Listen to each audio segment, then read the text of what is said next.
How to make anonymous post on Facebook group 2025. So, to make an anonymous post in a Facebook group, what you're going to do is you're going to go over to any Facebook group that you have, okay, or any group that you've joined. So, let's say we're going to go over to any random group like this one, okay?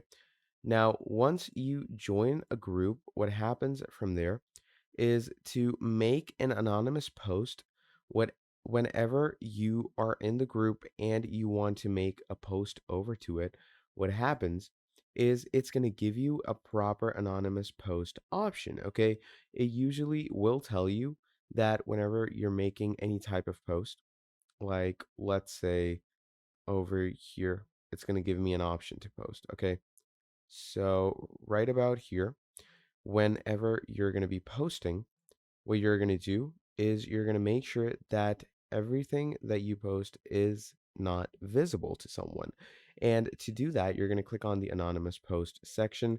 And currently, it's not allowing me to post because obviously I've locked my profile. But when the post option comes up and you want to anonymously post, here's what it's going to look like.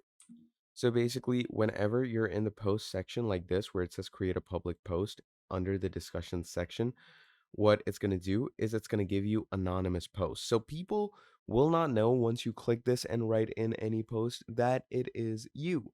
So basically, that is how easy and simple it is to create and send an anonymous post in a Facebook group in 2025. Thank you for watching till the end, and I'll see all of you next time. Have a great day. Goodbye.